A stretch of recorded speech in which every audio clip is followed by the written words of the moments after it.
turma do 8º ano, tudo bem com vocês? Bem-vindos e bem-vindas para mais uma aula de ciências do 8º ano e hoje nós vamos trazer a usina termonuclear. A importância dessa usina, como ela funciona, o seu funcionamento, não é? Como, que vantagem, que desvantagem. Então, vamos prestar bastante atenção e eu conto com vocês. Sou a professora Cláudia Andrade Albuquerque, este é o meu sinal. Então, eu espero que vocês já estejam aí a postos com lápis, caderno, para que a gente possa trabalhar bem essa aula, tá certo? E aqui, lembrando a vocês que nossas aulas, né, os nossos recadinhos que não podemos deixar, nossas aulas aparecem na TV, pessoal. Então, vocês podem assistir no nosso canal 22.4, ela passa pela manhã e à tarde. Então, se você puder assistir, você assiste. Se você não conseguir assistir pela TV, você baixa no aplicativo e você assiste em tempo hábil e pode conversar conosco na hora da nossa aula, pessoal. Então, vocês podem dar sugestões, podem comentar os assuntos trabalhados, se vocês estão gostando ou não. Então, tentem aí baixar no aplicativo também. Se vocês não conseguirem ver no aplicativo, nossas aulas elas estão disponíveis no YouTube. Vai lá na playlist do 8º ano. Estão, gente, todas as aulas de todas as disciplinas que vocês quiserem assistir. Então, é rapidinho, você acessa e você assiste aquela aula com aquele conteúdo que você ficou em dúvida, que você quer repetir, que você não teve tempo de assistir. E você pode ainda comentar que eu vou estar lá para responder a vocês, tá certo? Então, vocês têm várias opções aí. E como sempre, nós estamos aqui com o nosso intérprete de Libras, Clisman, que está conosco aí para que a gente possa atender mais estudantes da nossa rede com a inclusão. Então, todos vão poder, né, participar e assistir a nossa aula. Então, isso aí é bem interessante. Desde já agradeço a sua presença aqui na minha aula de ciências, pessoal. E aqui eu trago para vocês, como todo mês nós trazemos, o mês de novembro, ele vem aí com a questão do Novembro Azul, né? Nós vamos trabalhar mês de prevenção e diagnóstico precoce, tanto do diabetes como do câncer de próstata. E vou trazer para apresentar, né, para falar com vocês um pouquinho sobre a professora Isabel Borges, que sempre está comigo aqui. Olá, alunos e alunas, né? Eu estou aqui no chat, atento ao que vocês vão colocar para passar para a professora Cláudia, né? E em relação ao Novembro Azul, nós temos aí, nós estamos com duas campanhas, diabetes e o câncer de próstata. Em diabetes, né, a gente vai ficar prestando atenção, que a gente sempre escuta falar, eu acredito que muitos de vocês, a questão aí do açúcar, é açúcar no sangue, tem açúcar no sangue, tem muito. A questão aí é que a gente vai durante todo esse período, a gente vai começar a esclarecer algumas coisas a vocês. Primeiro, vamos reduzir a quantidade de açúcar e de carboidrato e ativar, né, a questão aí de atividades físicas. E no que diz respeito ao câncer de próstata, nosso recadinho é, vamos incentivar os homens a procurarem ajuda, a procurar o postinho de saúde, ir lá, né, saber como é que está a questão aí da próstata. Lembrando que esse tipo de câncer é um câncer silencioso e que ninguém vai poder dizer, ah, mas eu não tenho nada porque eu não estou sentindo. Então, só através do exame é que vai poder dizer, não é isso, professora Cláudia? É isso, professora Isabel, muito obrigada pela contribuição. Então, pessoal, é isso aí. Então, o câncer de próstata, ele é uma doença que ela é silenciosa. Então, quando ele vem dar os sintomas, a pessoa já está acometido muito tempo. Então, a prevenção, nós trabalhamos com a prevenção. Então, a prevenção é tudo. Atinge mais os homens aos 65 anos de idade. Então, vamos levar, né, os homens que possuímos ao nosso redor para fazer o exame, não é? Para visitar o médico, não é? Fazer uma visita ao médico, que é difícil levar o homem para o médico, mas vamos aí dar as mãos, pelo menos levar para fazer uma revisão, né? Procura o postinho de saúde, ver as doenças em dias, as taxas de diabetes também, como a professora Isabel falou. Então, vamos ver como é que está aí, vamos nos cuidar. Nada como no diabetes, uma alimentação saudável, um exercício físico, não é? Um controle melhor no açúcar, então que tudo vai dar certo.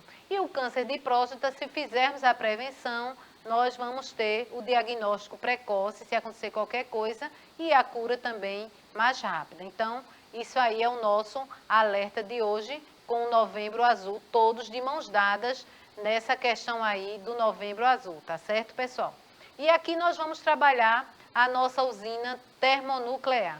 Mas o que é uma usina termonuclear? Não é? Pelo nome a gente está dizendo termo, por que termo? Porque existe um aquecimento da água, por isso que ela é chamada termonuclear.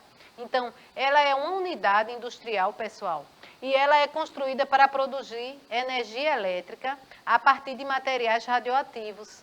Então, ela às vezes é considerada uma energia perigosa. Muitas pessoas acham que é uma usina perigosa por ter materiais radioativos. Mas vamos observar que se realmente ela for controlada, se ela for monitorada, então ela consegue produzir uma energia em que ela não vai causar tanto efeito radioativo no meio ambiente, tá certo?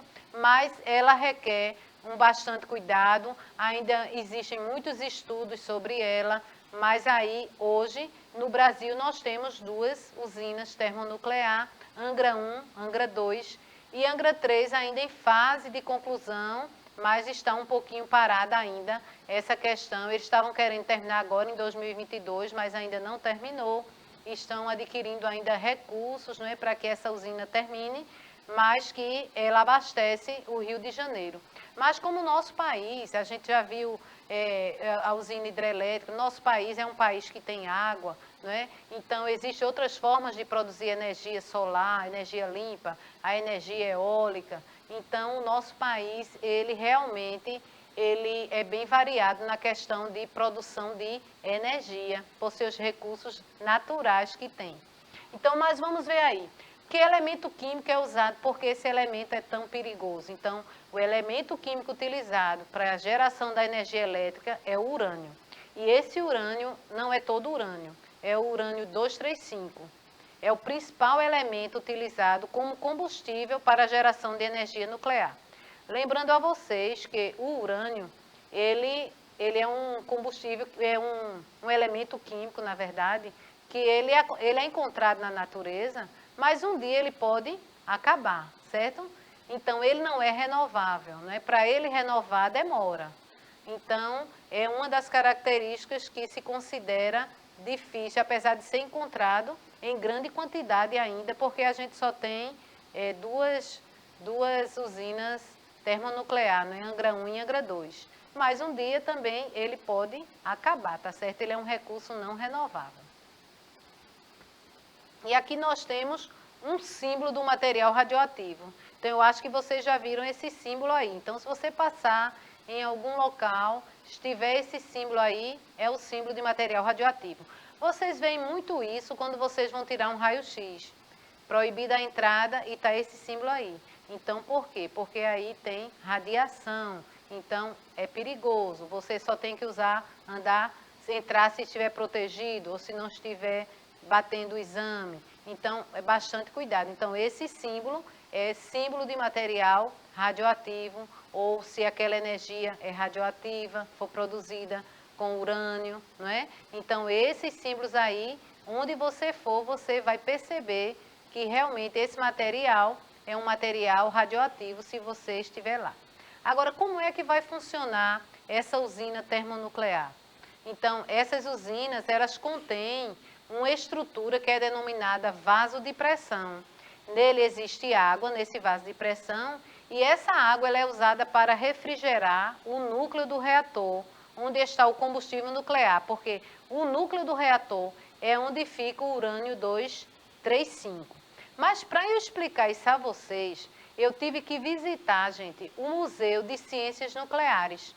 Então, eu estive com Rafael lá, e Rafael vai nos dar as primeiras dicas de como funciona uma usina nuclear, o funcionamento da usina nuclear. Então, desde já, agradeço a Rafael a recepção. Essa visita nós fizemos faz dias, mas que ainda está aqui para que a gente possa usar. E desde já agradeço toda a atenção de Rafael em nos receber no Museu de Ciências Nucleares. Vamos lá, pessoal, vamos ver esse vídeo. Então, gente, isso aqui é uma planta de uma usina que é a PWR.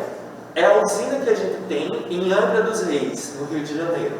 E por que a PWR? Né? Porque ela é mais segura. Mais de 70% das usinas no mundo são da PWR. É um tipo de usina bem segura e a gente vai ver por que ela é bem segura. Né? Ela tem algumas particularidades e a gente vai conhecer elas de segurança. Né? Pronto. O combustível fica aqui dentro, produzindo calor, produzindo energia. E como é que a gente converte em energia elétrica? Né? Fica tudo dentro de uma piscina grandona. Aí, dentro da água, a água vai circular aqui no que a gente chama de circuito primário. Né? Circuito primário. Aí, essa água daqui, ela não vai ferver. Por quê? É PWR, de reator a água pressurizada. Porque ela tem um pressurizador. O que esse pressurizador faz? Ela aumenta a pressão e faz com que a água não evapore até os 400 graus. Quase 400 graus ela não evapora, ela continua líquida, para a gente ter ela circulando.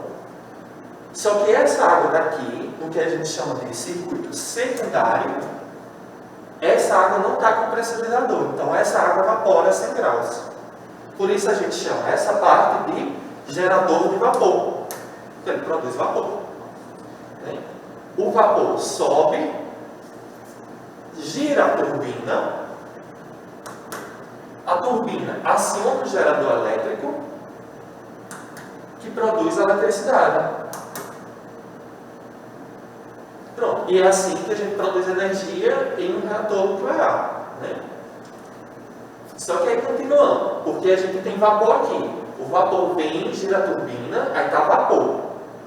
Então a gente vai ter outro circuito, que a gente chama de circuito terciário, que é uma água que vem do rio, mar, lago, oceano, qualquer tipo de fonte de água que a gente tem que ter permanente, porque tem que ter sempre essa água. Né? Toda usina é colocada do lado de uma fonte de água, assim, vocês podem prestar atenção. Como, por exemplo, em Angra dos Reis, é do Oceano Atlântico, né? É do oceano. Então, essa água daqui, ela resfria o vapor, ela vem, resfria o vapor volta ao estado líquido. Então, esse aqui se chama condensador, porque condensação é o processo de transformação da água do vapor para o líquido, né? Então, no condensador, volta aqui líquido, isso é uma bomba, bombeia de volta líquido, aí está líquido, vapor, gira a turbina, produz eletricidade, líquido, vapor, gira a turbina, e assim vai todo o processo se repetindo e produzindo energia continuadamente. Tá? Essa água daqui, como ela está bombando calor, né, ela está resfriando, ela fica um pouquinho mais quente. Então, a água do oceano, por exemplo, perto de uma usina nuclear, ela é um pouquinho mais quente. Mas é só um pouquinho, só 1 grau. Só que 1 grau já é o suficiente para alterar a vida marinha, que é muito sensível. Né? Todas as plantas também são muito sensíveis à variação de temperatura. Né? Então, a temperatura da água varia mais ou menos 1 grau e mudou todo o ecossistema. Não é que ele morreu e não existe mais. Não é nem que ele se adaptou, sofreu mutação, não é nada disso. Ele apenas foi embora, os animais que tinham ali, e vieram novos que são adaptados para 1 grau mais quente. E agora vivem todo lá. E numa usina nuclear, existe um controle ambiental bem rigoroso. Você vai em Angra dos Reis, é tudo muito organizado, limpo, né? Porque assim, não existe lá para desmatar, para caçar. Então todo mundo tem todo um controle ambiental, né? Existe assim uma equipe de biólogos que todo dia passa pela região para ver como é que está a vida e se está tudo certo. Conferindo se está tudo certo, né? Bora ver o que tem em relação à segurança. Porque a gente tem, por exemplo, essa água daqui do oceano, um dos medos que a gente tem numa usina nuclear, que está lá em algum lugar, é de que vaze a radiação para a água. Né? por exemplo, aqui em Pernambuco tinha um projeto para instalar uma usina nuclear, só que era no Vale do Rio São Francisco. Aí as pessoas diziam, não, vai contaminar o Rio São Francisco. E aí, o que a gente faz? Não, gente, bora ver o que precisa acontecer para poder contaminar a água. Porque são 3 circuitos. E essa água daqui, essa água do secundário, ela não tem contato com essa daqui do primário, né? Então, para acontecer em caso de acidente, para contaminar, precisa acontecer algum problema aqui, né? No primário, para contaminar o secundário. O secundário não tem contato com o terciário. Então, precisa acontecer um problema aqui também, para poder contaminar o terciário, contaminar o rio, o mar, o oceano, né? Então, veja só, é bem complicado, porque tem que acontecer problema aqui e problema aqui, e ao mesmo tempo. Por quê? Se acontecer só aqui, eu vou parar a usina e vou consertar. Só que, se acontecer um problema aqui, eu vou parar a usina e vou consertar, né? Então tem que acontecer um problema aqui, aqui e aqui ao mesmo tempo para poder contaminar essa água, certo? Outro problema que pode acontecer é no reator, diz assim, mas se a usina explodir? E se o reator explodir? Aí por isso existe isso aqui de amarelo, que é o edifício de contenção, que é para se acontecer algum problema aqui dentro, ele fica aqui dentro mesmo, né? Ele fica aqui dentro. Pronto, pessoal, vejam aí, Rafael aí nos explicou realmente o funcionamento de uma usina termonuclear. Vocês viram a questão de segurança, não é? Possui 3 circuitos, não é? O 1, o 2 e o 3. Vocês viram também as desvantagens que eles falam muito, a questão da água, que ela é lançada com uma temperatura maior, não é? Mas que vocês viram que ele disse que é 1 grau a mais e que já existem animais que já estão adaptados, não é? Tanto a vegetação como aqueles seres que vivem aí. E observem que existe também um grande controle ambiental também. É tudo muito limpo, é tudo... se acontecer, que Deus o livre, algum acidente, vocês viram que ele o reator dele é PWR, não é? É um reator diferente da de Chernobyl. A de Chernobyl era usado grafite. E não sei se vocês estão acompanhando que as guerras hoje na Ucrânia também, não é? Que o acidente em Chernobyl foi na Ucrânia. Vocês observem que hoje eles já desligam quando vai ser atingida aquela área que tem energia nuclear, eles já desligam as usinas nucleares. Então, existe um controle muito grande e aqui no Brasil vocês veem aí o funcionamento realmente, esse funcionamento que o Rafael mostrou, é o funcionamento do que acontece em Angra. Então, existem esses circuitos que a gente viu, eles não têm contato. Então, se acontecer um problema no primeiro circuito, ele já é fechado. Existem equipamentos que já vão descobrir se existe algum problema e ele não vai contaminar o segundo circuito nem o terceiro circuito. Então, é todo um controle que existe nesse funcionamento. E observem aí que os sistemas primário, secundário e terciário de água, de refrigeração, condensação, o vapor de água que girou as turbinas, ele explicou a gente, eles são fechados independentes para impedir qualquer contaminação radioativa.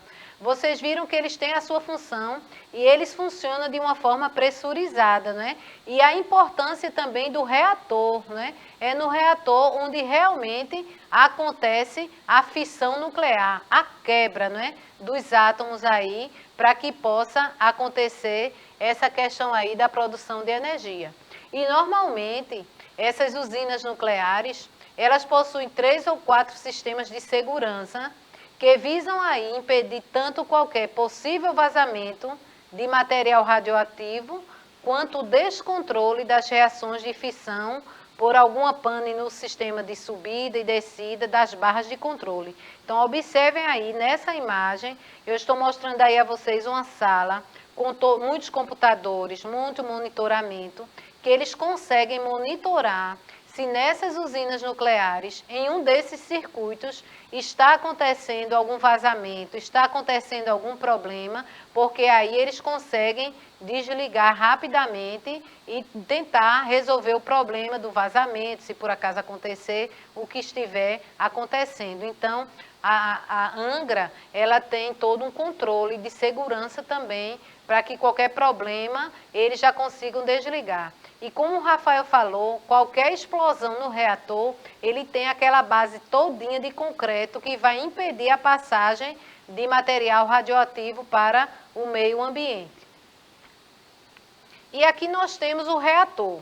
Observem aí como é grande. Essa foto foi tirada lá no Museu de Ciências Nucleares por mim. Observem aí que está o engenheiro aí bem pequenininho, o reator ele é enorme, né? E como é que ele funciona, né? Como é que funciona esse núcleo do reator? Então, no núcleo do reator, gente, ficam as barras com as pastilhas de urânio e as barras de controle. Então, as pastilhas de urânio são colocadas aí nesse reator.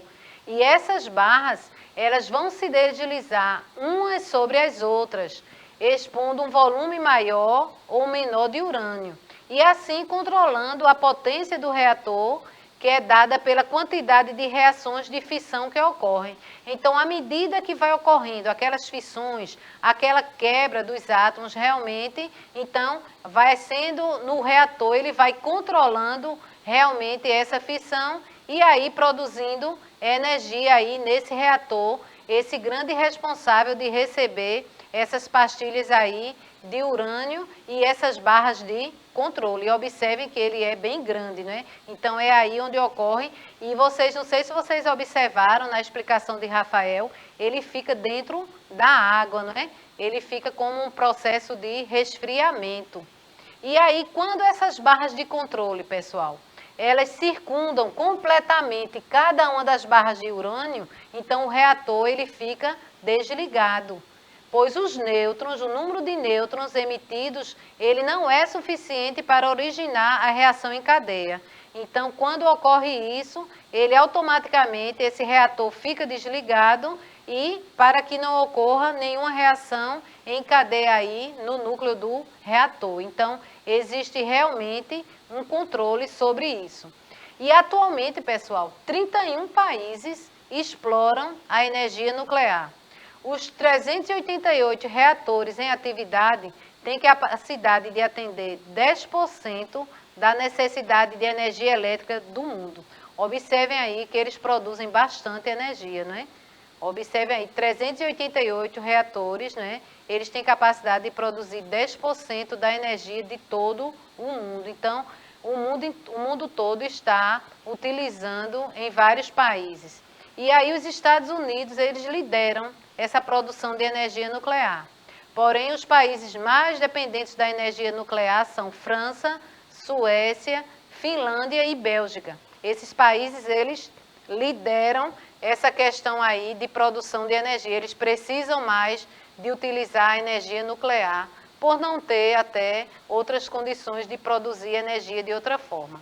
Já na França, cerca de 80% de sua eletricidade é oriunda de centrais atômicas.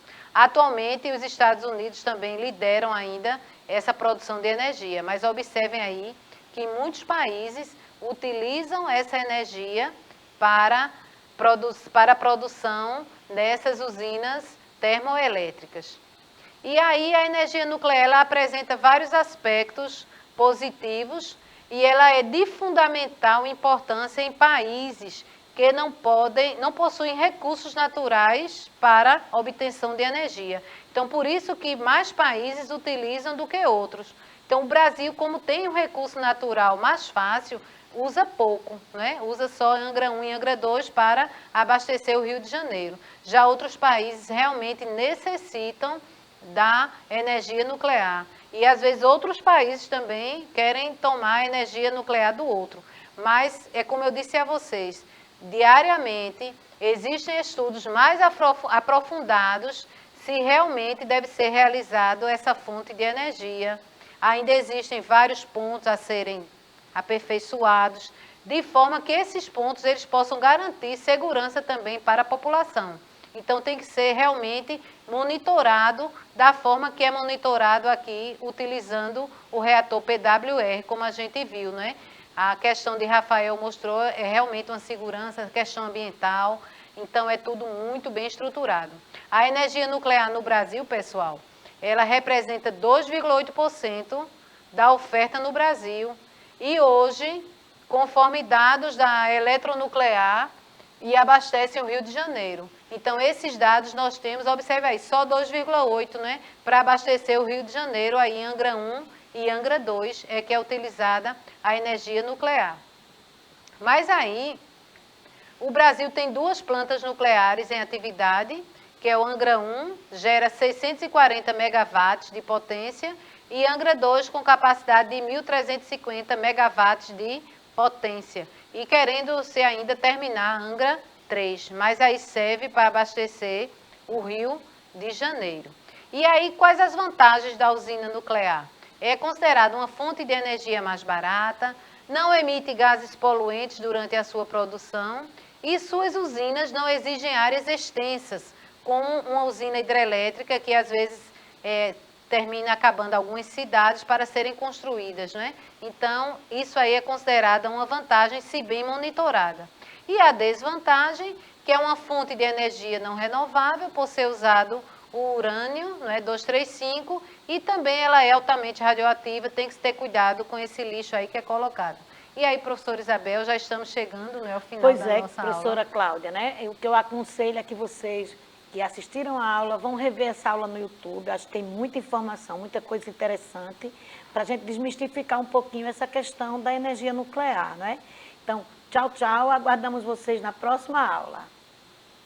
É isso aí, pessoal. Então, eu trouxe para vocês também que o PNE, que é o Plano de Energia 2030, que subsidia o governo na formulação de sua estratégia para a expansão da oferta de energia até 2030, aponta a necessidade, pessoal, de construção de novas centrais nucleares, ou região Nordeste ou Sudeste. Então, eles já estão pensando realmente se é vantagem a gente ter uma nova usina nuclear em alguma região dessa, ou Nordeste ou Sudeste, para que ela possa vir gerar energia, mas lembrando sempre que ela deve ser bem controlada, não é? Bem monitorada. Então, se ela tiver esse controle desse lixo para onde está indo, se ela tem uma idade de funcionamento, então existem usinas termonucleares que ela tem o tempo de funcionamento, porque não tem mais onde colocar esse resíduo que fica. Então, é realmente um caso a pensar, né? E todos, assim, são responsáveis para poder ter esse poder de decisão, tá certo, pessoal? Então, como atividade, se vocês quiserem ler, não é, mais um pouquinho, então pesquisem mais sobre a questão das usinas nucleares, não é, a sua importância aí no nosso país e em outros países que vivem disso, tá certo, pessoal? Então, tchau, tchau, pessoal. Até a próxima aula. Eu espero vocês. Tchau, tchau.